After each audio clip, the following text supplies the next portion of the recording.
welcome to SCROG and Sustainable CT's training on zero emission vehicles. The goal of this presentation is to help prepare municipalities for smart and equitable electric vehicle deployment. We hope to provide the viewer with resources that can be used, as well as inform the region's municipalities on current relevant state legislation and initiatives designed to promote EV adoption. By watching this video in its entirety, your municipalities can earn 5 points towards their Sustainable CT certification. More information on this will be presented at the end of the video. We will start with why paying attention to this topic is so important. A future of mostly electric vehicles is rapidly approaching, and the landscape is constantly changing. So it is essential to stay updated during this crucial shift in the nation's transportation network. After a brief overview, we will then move on to the different roles that local governments can play, along with an overview of ordinance examples to consider. After that, we will discuss specific, measurable, achievable, realistic, and time-bound, aka SMART goals, as well as equitable growth.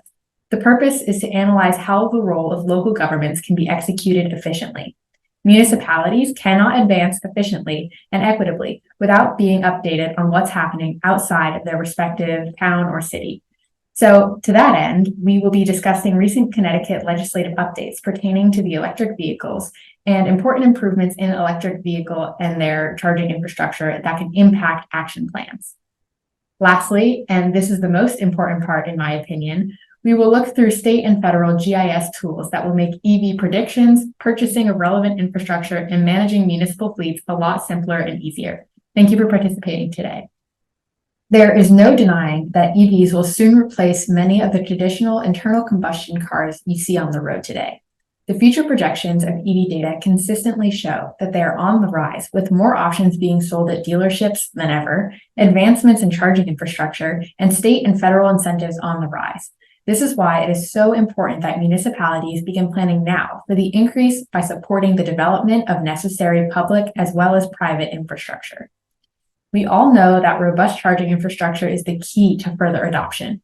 The green photo on the left of the slide shows who's currently providing the funding resources for the electric vehicle charging infrastructure that's available for public use. This is not including private level 2 chargers. The largest categories include hotels, inns, or B&Bs, bed and baths, with 20% of the provided resources. The second largest are car dealerships, with 17% of the resources. According to this graph, municipal governments only provide approximately 4% of the resources, but that doesn't mean that they don't play a vital role in supporting the other 96% of publicly available infrastructure. Numerous surveys have found that about 80% of electric vehicle owners charge their cars from home. However, local governments must still be concerned about the other 20% of EV charging use. More and more electric vehicles are being used as the family's main mode of transportation. This means that if an electric vehicle owner wanted to go on a road trip or maybe visit a family or friend for the weekend, there needs to be charging infrastructure available outside of their home. Just as there are gas stations that are easily accessible in nearly every community across the country, in order to support the change to electric vehicles, there now needs to be electric vehicle charging infrastructure as well. Unfortunately, there's often a gap between climate goals and the actual implementation of electric vehicle charging infrastructure. The good news is that local governments can fill this gap and support their constituents' needs. They can do so by providing funding and filling holes in the private sector where resources are lacking. This encourages a higher quality network that actually meets local needs. Many local governments struggle to find the resources to play a direct role and frequently do not have the desire or necessary knowledge to provide and maintain electric vehicle infrastructure. So how do these municipalities still fill that gap in the electric vehicle infrastructure?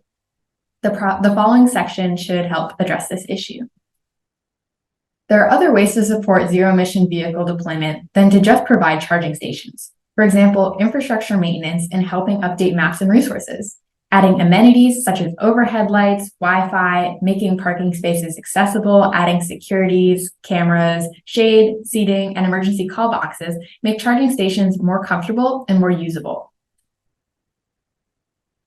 To start off, zoning, coding, and ordinances can be implemented at a municipal level. These actions can support privatized electric vehicle infrastructure development. The state of New York has an incredible guide to EV preparedness that outlines the 5 general categories on how municipalities can support EV infrastructure preparedness. The main point of using the EV-friendly zoning in town documents is that it can determine where and how EVSE is allowed, incentivized, or required.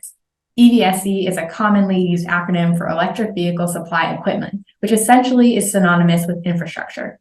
This lets the municipality have some control on EV infrastructure and manage where and what that infrastructure is. Another benefit of using EV language in the municipal zoning code is that municipalities can then consider the deployment of EVSE within the larger context of planning and land use.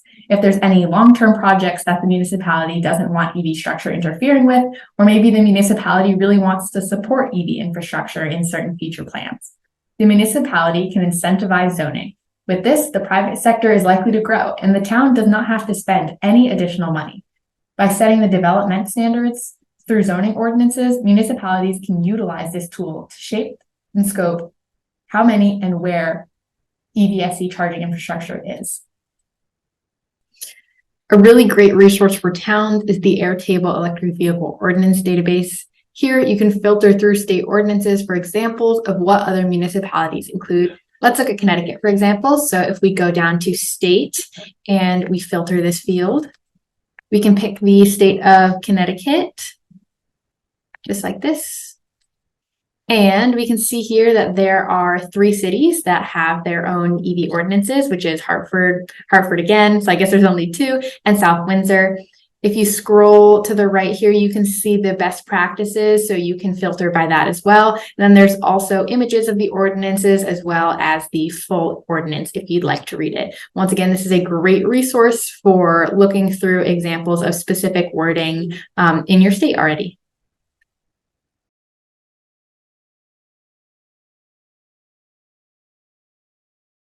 Developed. So that's kind of the structure of this guide. Essential things that we think that everybody should be considering at some place in their ordinance, and then recommended things that you should consider if it fits into the existing kind of frame of your ordinance. All right, next slide, please. So here are the ordinance essentials. Again, the things that should go into the ordinance, every ordinance that is created. And the first thing is addressing the issue of use. Every ordinance has effectively 3 components, what we call the basic components of zoning, right? You address use, you address dimensional standards typically, and you address density or intensity. Those are the 3 things that you see pretty much in every ordinance. And very critical, and one of the questions that comes up frequently about charging infrastructure is what kind of a use is it in order to how we make it fit within our ordinance. If you're going to treat it obviously as a principal use, then it needs to be explicitly listed in your ordinance as a permitted or conditional use, or whatever category of use you have similar to that in your ordinance. If it's an accessory use, we are recommending that you also note it explicitly as an accessory use in order to clarify any uncertainty. Although you can do it, you can address this issue in a more general way depending on how your ordinance is written. But the principle that we're going through really is to make sure that you're allowing EV charging infrastructure as a permitted accessory use in all of your major districts, rather than trying to address it more generally as a principal use. There are different use cases for EV charging infrastructure, and we're going to talk a little bit about some of those in this presentation. But for the most part, most of the charging infrastructure that you'll see going in is associated with the principal use on the same parcel. It's relatively rare that you have a charging infrastructure that is installed in the same way that, for instance, a gas station is installed, a fueling station, that is its own principal use category. It is almost always going to be installed in an existing parking lot, or in the case of new development, in the parking lot that's going in association with another use. And so it should be considered as an accessory use, and it should be where all parking lots are allowed. You should be allowing it as an accessory use. We provide some example language there Pretty simple. Level 1 and level 2 chargers are a permitted accessory use in existing parking structures or parking lots in all districts. That's if you have a place to drop that language into your ordinance that fits, that's great. That's a simple thing to do. The alternative, if you don't have a place for this language to drop in where you kind of generally address accessory uses, then you may need to list it specifically as a permitted accessory use in each one of the districts where you have existing parking structures or parking lots. Okay, next slide.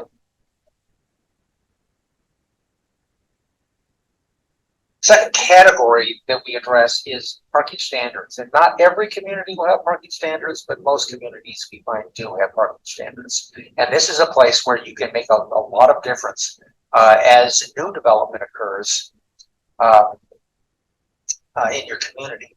The principle is to require level 2 EV ready or EV installed. And there's several different categories of this that we can go over, to require them at some level in your parking standards, in the same way that you would require not only a certain number of parking stalls for different kinds of uses, but also other amenities or other conditions that you would require in, for instance, surface parking lots. If you require lighting, you require landscaping, you require certain kinds of egress or ingress or design standards in terms of circulation. There's a lot of things that are already in the parking standards, and requiring level 2 EV chargers for some portion of the stalls is not outside of the realm of what we would want to see, particularly as we move into a marketplace where EVs are going to be a more common use, because the principal land use associated with these parking facilities is frequently going to want to see EV parking anyway, because it will be an expectation of users on a forward-going basis, increasing as EVs become more common. But the decision you have to make really is what percentage of stalls would you require to be EV ready or EV installed. And here we provide the definition. EV ready is where the design and construction of a parking place has the necessary infrastructure to install an EV charger, but it doesn't necessarily have the EV charger.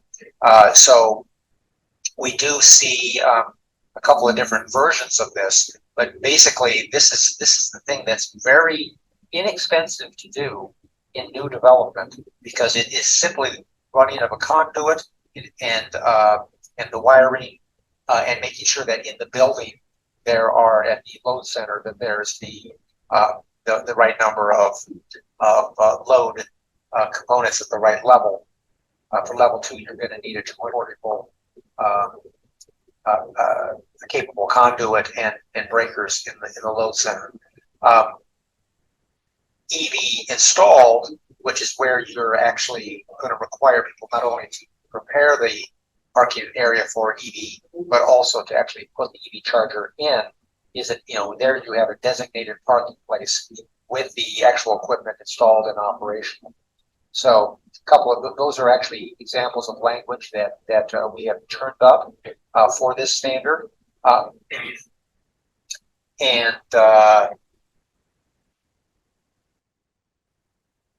Thank you again to the Great Plains Institute for that wonderful resource. Next, we move on to building codes. Addressing EV regulations in local building codes also ensures safe EVSE installation and specifies the scope of EVSE ready construction. Changes to the building and electrical codes are not necessary from a safety standpoint, but codes can help make places EV ready. Once again, this can allow municipalities to support EV infrastructure without spending any additional municipal dollars on the buildings themselves or building it themselves. Supporting EV readiness in municipal planning and zoning codes is another way to make room for increased private investment in infrastructure for local citizens to use. State and local codes may need to change to meet certain requirements, such as emission reduction goals. This is an ideal opportunity to incorporate EVSE. Municipalities that can adopt their own codes benefit from highly flexible state codes, one that provides different standards for different situations. Modifying the local building and electrical codes to support adoption presents different EV-related readiness opportunities that cost the locality little to nothing. The next role of local governments is to manage EV parking requirements. The main benefit of regulating parking, and specifically EV parking, is that it sets the scope and enforcement requirements for parking through local laws. Parking ordinances apply to publicly available EVSE and play an important part of infrastructure development. Regulating parking also provides a way to require a certain number or percentage of spaces that are dedicated to EV vehicles, and they restrict the use of charging stalls to EV only, ensuring that options are available to charge outside of the home. Connecticut does have some pre-existing laws that limit who can park in electric vehicle charging spaces, which we will detail later on in the presentation. Parking tools can be an effective way to encourage infrastructure development in a wide range of installation scenarios, including public and private space, as well as new and existing construction. Lastly, permitting and inspection can streamline the administrative process so that it is uncomplicated, fast, and affordable. Updating and streamlining permitting eases implementation of EVSE and reduces fees to the consumer, as well as costs to the municipality in the long term.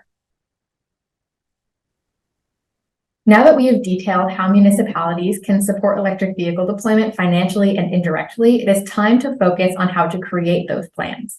Wide-scale electric vehicle adoption will absolutely require extensive planning ahead to be prepared for the likely influx of electric vehicles.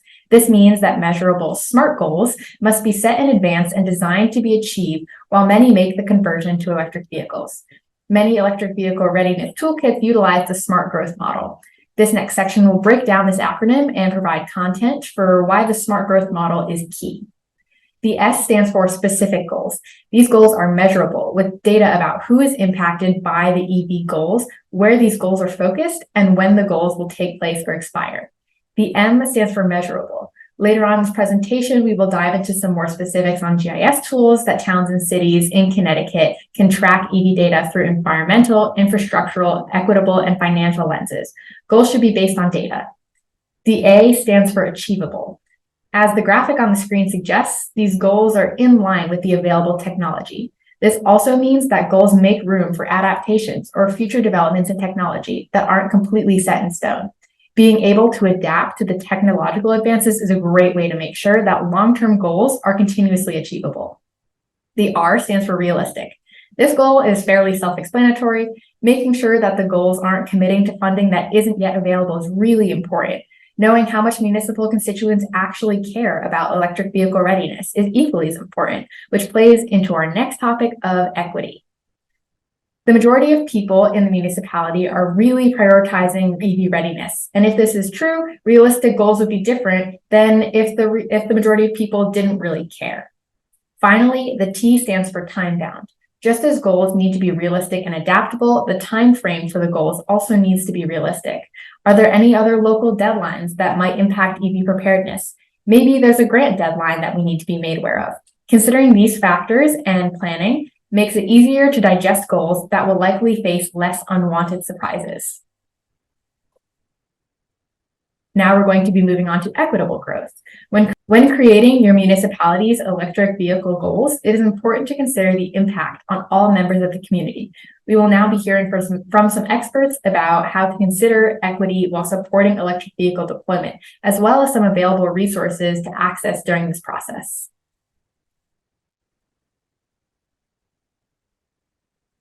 These best practices are a combination of the input we've received from equity training, community experts, and research, and were learned as we prepared for, designed, and navigated our program's equity-focused community collaboration project, we'll cover in a moment.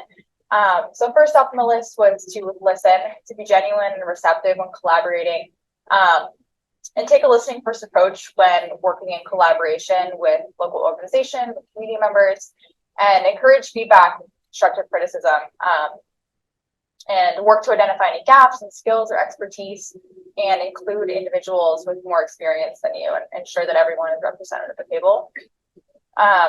To communicate, to promote open communication and transparency and be direct about goals and expectations and timelines, things like that.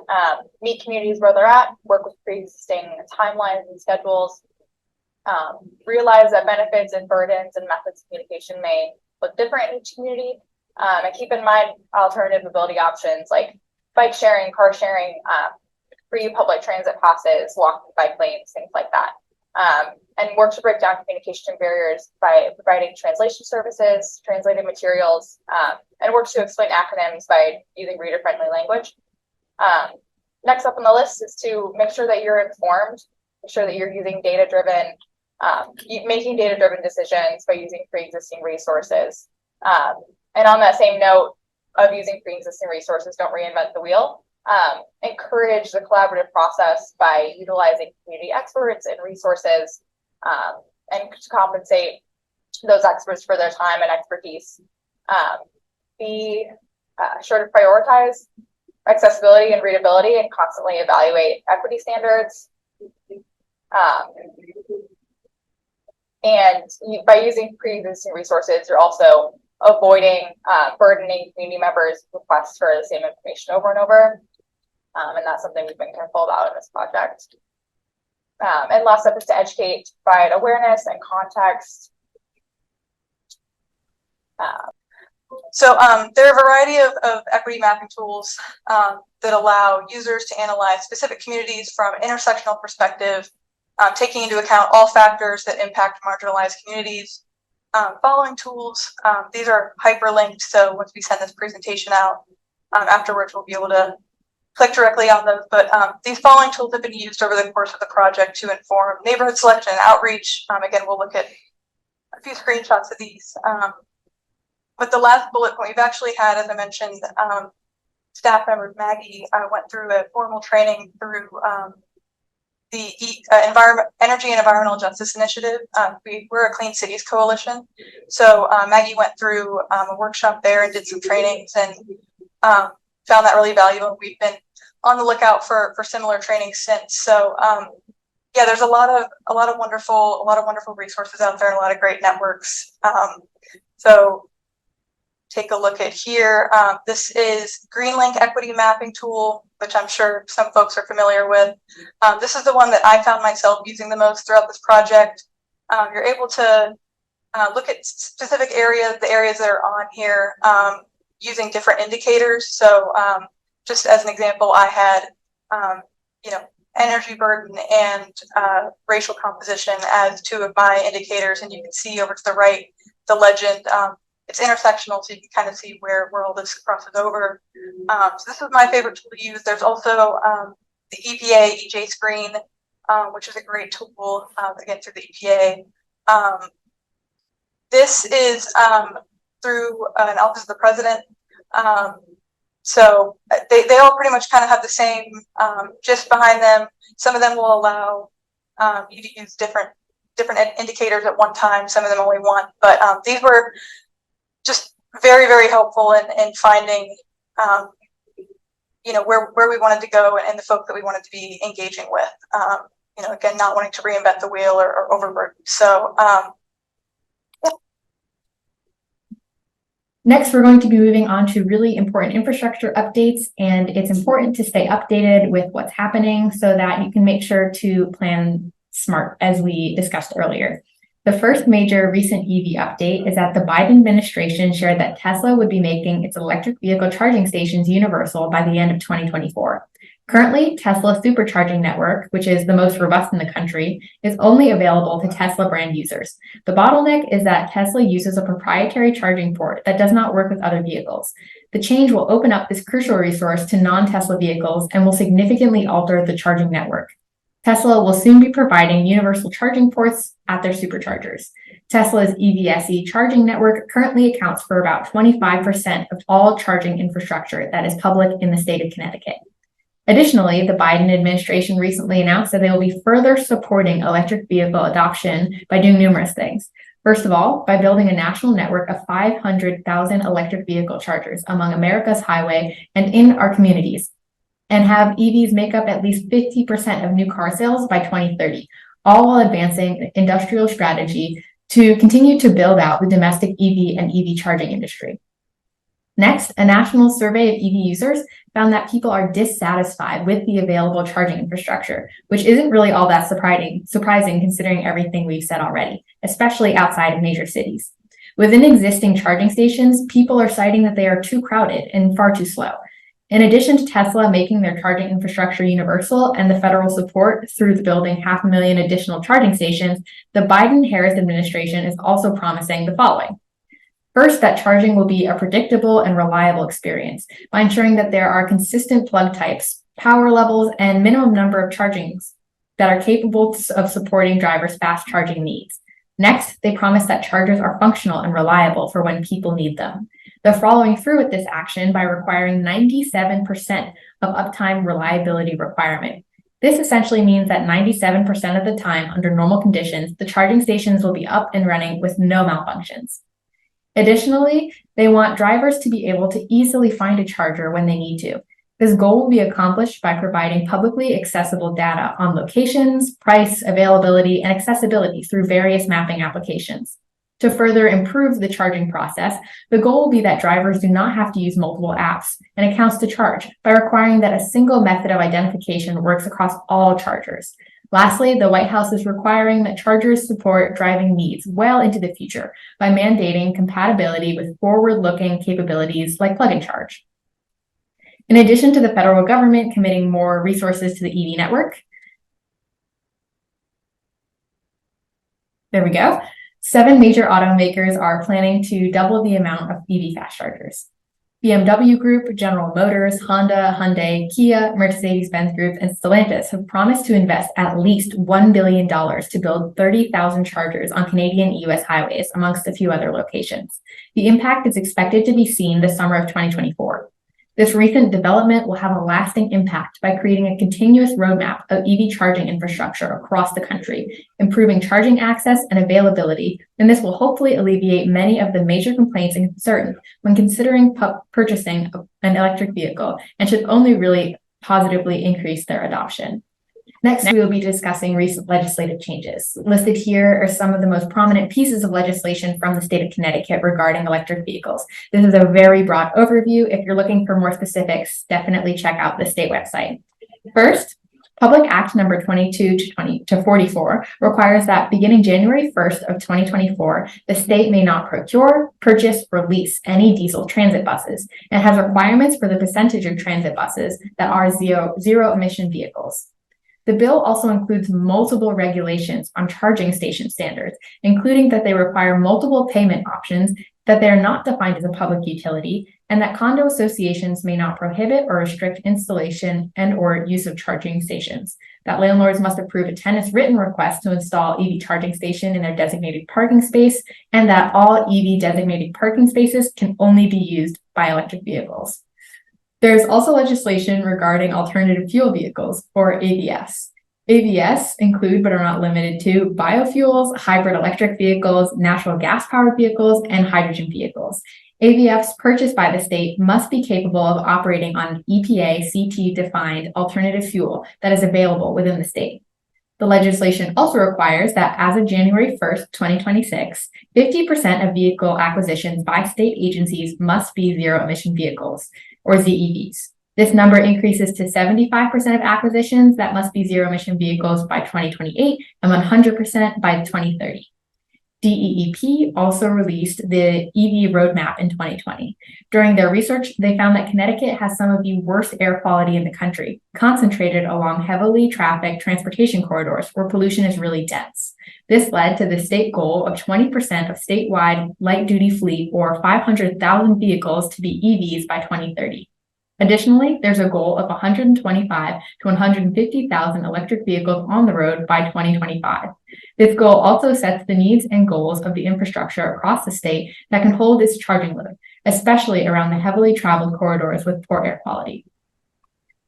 In addition to the database, there's also some great resources, and here are some clips from a really useful webinar also from the Great Plains Institute. I am going to start talking about some of our federal funding opportunities. I'm sure many of you are aware, there's been several bills that have been passed recently related to federal funding opportunities. And there are electric vehicle and electric vehicle supply equipment components to these funding opportunities. The first one that I'm going to discuss is the bipartisan infrastructure bill. You may have heard this called IIJA or IJA. I've also heard in the past. It's all the same bill. So if you see something that says IIJA, it is the bipartisan infrastructure bill.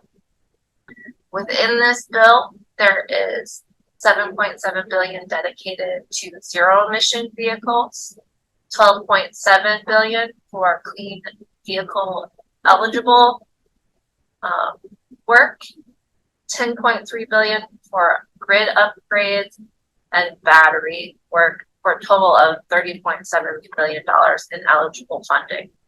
Next, I am going to go into some other programs that have EV and charging provisions. The first is the Surface Transportation Block Grant Program. You might be more familiar with this program as STP.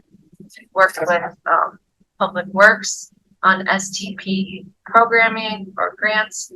This is where that's included.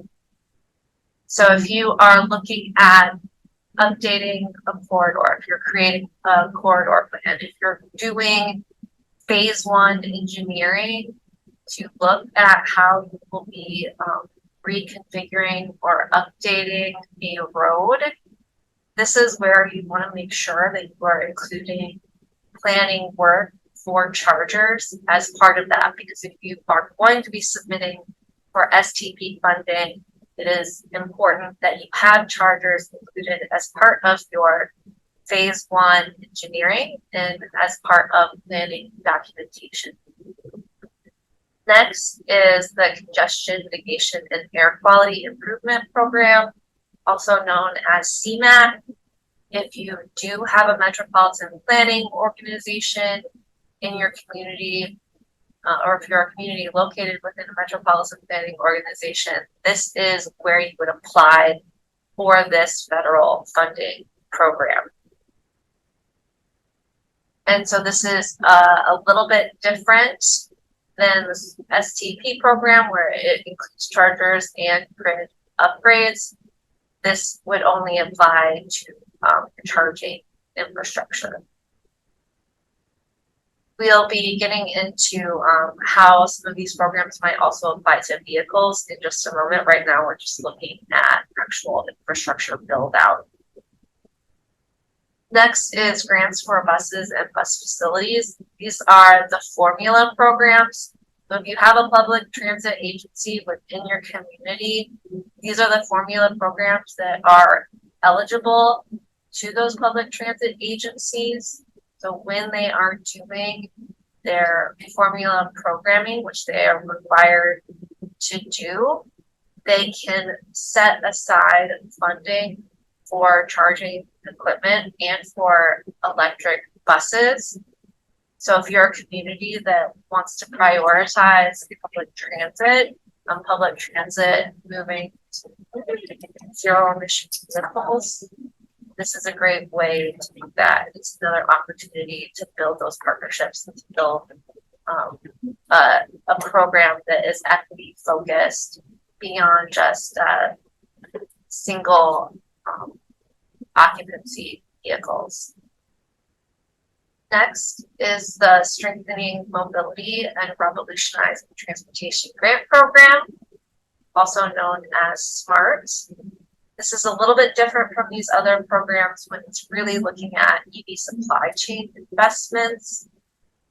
So I don't think many of the communities that we're working with as part of this program are at this stage. But if you are interested in moving forward with EV supply chain investments, this is a good place to start and to look into more details about this grant program. It's similar to the next program, which is battery material processing and battery manufacturing recycling grants. So if you are a manufacturing community, if you are a community that's looking at material processing, This is an opportunity to look at your business districts and your manufacturing districts and thinking about how to plan forward with this kind of programming. Again, it's very specific to certain types of communities, but we want to make sure you're aware of it in the event that it could apply to you. The Advanced Energy Manufacturing and Recycling Grant Program covers all three of these categories. There's funding available for charging, grid upgrades, and then EV supply chain investments.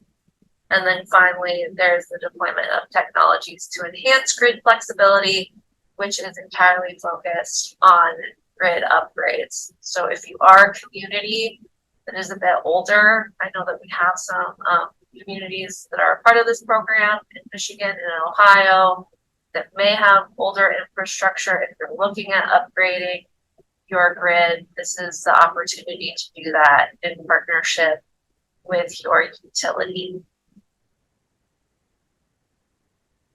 And then I want to cover quickly the electric vehicle purchasing that is available through some of these programs. We already talked about CMAQ, and then there's the grants for buses and bus facilities.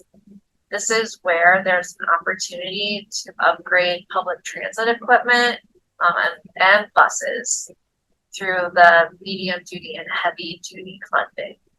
These programs do not cover light duty. That will be covered in a following bill. But I just want to make sure that you are aware of these programs and that you can work with your public transit operators to make sure that they are aware of these programs being available for EVs for their buses and charging infrastructure. So thank you. These are some great resources to either use within the community or share with outside of the community. So thank you for the Great Plains Institute for that video. Another great resources for towns is this federal funding database from the Great Plains Institute. They keep it updated and maintained, and it's also really easy to filter through. You can look through ordinances and examples of what other municipalities might include. There's also some great keywords over the funding type and applicant type, as well as information about when things are due and what is required. So if we go to applicant types and we look through just the localities,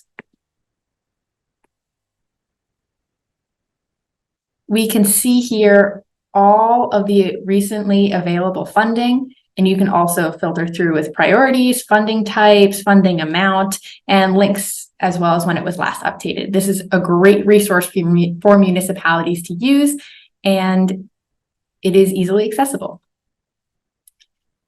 Next, we will be moving on to GIS mapping tools, and there are a lot of resources available specific to Connecticut and all the way as specific as talking as localities. So now we are going to be walking through some of these resources and showing you some of the available ways to use them. So we're going to start with Evaluate CT, which is a public dashboard that has updates on adoption and charging infrastructure in Connecticut. So if we click this link, we get to the website. We see at the top here, there's just some general information about the state of Connecticut. And then if we scroll down, we go into this deep dive. And if you notice on the bottom right over here, there's a total of 5 pages, and they're all really useful. Each of them are very well organized. We have the types of vehicles, the top 10 types of vehicles. There's a 19.37% increase of EVs on the road since the last time they did this. So it's really just showing you all of the updated information, and this website gets updated fairly regularly. It tells you right here when the last screenshot was, so that would be July 12th of this year, and it's currently August, so it goes very quickly.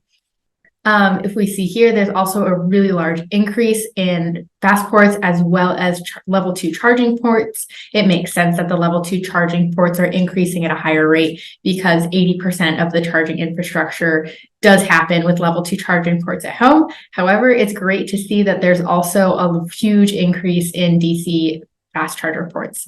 All of these graphics tend to be interactive, so you can go and you can hover over them and you can get any specific data.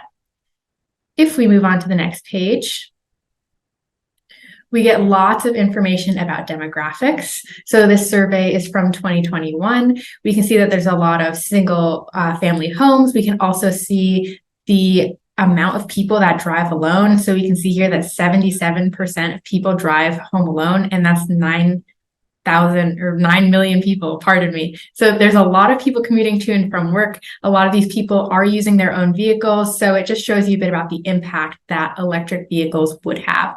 We also have information about commute length, vehicles per household, any sort of demographics that you're interested in. But what I'm mostly interested in terms of using this for GIS data and getting information that the towns can use, is this graph of EV adoption by urban rural classification and county. So what you can do is you can click on each of these points and it'll give you lots of information about the EVs. And if you just follow along with me for a minute, I can show you how you can use this data to predict how much infrastructure that your municipality needs to have. So we see here, there's some general information about the New Haven County, but if we go to any of these points and we click the drill down function, we can get data based on the zip code, which is absolutely amazing. There's so much information here. So if we're looking at Madison, for example, we have it's mostly urban. There's 23.22 EVs per 1,000 people on the road and all of that information. Really, really helpful. So if we now take this information, let's say we're a town looking to try and figure out how much infrastructure do we actually need to support our constituents. We can then go to the next resource, which is still linked on that PowerPoint. And this is from the US Department of Energy, and it is the Alternative Fuels Data Collection Center.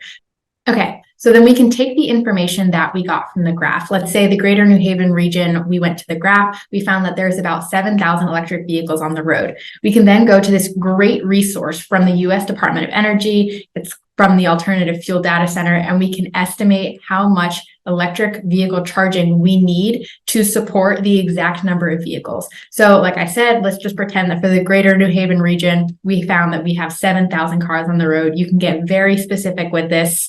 It's an amazing resource. So we have both the charging need and the load profile, but let's start with the charging need. We can go as specific as metropolitan areas, New Haven, and let's say we had about 7,000 electric vehicles. Then we get this amazing demographics. We have how many ports you'll need, each type of port. You can calculate how much will be provided and get some cost estimates. It's a really great tool to estimate how much charging you need in your municipality. You can also go to data planning and budgeting tools. That's another resource that's located at the bottom here. We won't go through that now just for time's sake, but it is there. It's really amazing. You can download the results. There's a more comprehensive profile. But if you're interested in how that will affect your charging load as a whole, you can also go to the charging load section, and we will stick with the New Haven region. And we can see the time of day, what type of charger, and how much load that will put on our infrastructure. It's also very, very customizable. You can change the temperature, you can change the all-electric vehicles, you can change the amount of access to charging at home, at the workplace, preference for either. It's an amazing resource. You can really customize it and look at how it will affect your town. This can be great for financial cost analysis, as well as many other planning tools that you can use. So next, I just want to point out, we go back to our PowerPoint, the last tool that we will share today is the vehicle cost calculator. And this is a great tool for municipal fleet and bus electrification. There's a link right there. I should have mentioned earlier that all of these resources are linked in the lighter blue color. So if you want to go back and use them, you can go through and you can customize what the make that you're looking to purchase, or that you have purchased, or that you already have in your fleet. And you can customize how much it's used in a day, in a week, in a year, how much it drives on the highway, the average annual hours or annual miles, And you can get these amazing results about how much it'll cost you, the breakdown of the cost, and then how much it costs short run, long run, upfront costs, hidden costs, all of that. It's really a great tool for municipalities to plan for unexpected or hopefully what will now be expected costs when it comes to the electrification of fleets. And then lastly, this one's a bit broader. The National Renewable Energy Laboratory is an amazing resource, and that's where a lot of these came from. There are dozens and dozens of analysis tools. There's different types of alternative fuel vehicles you can look at. So you can look at hybrid, all electric. There's also some on like just regular combustion cars.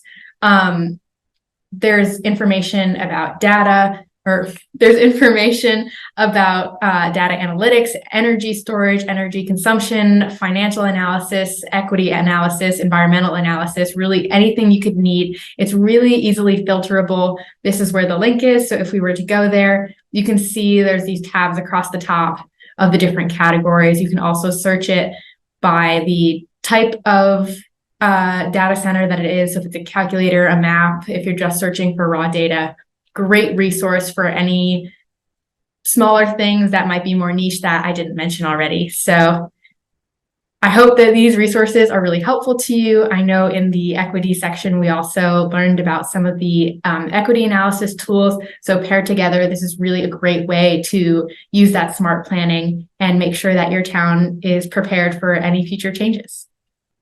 And that brings us to the end of our training today. In closing, we want to thank you for taking the time to learn some great information that can help your municipality support EV adoption.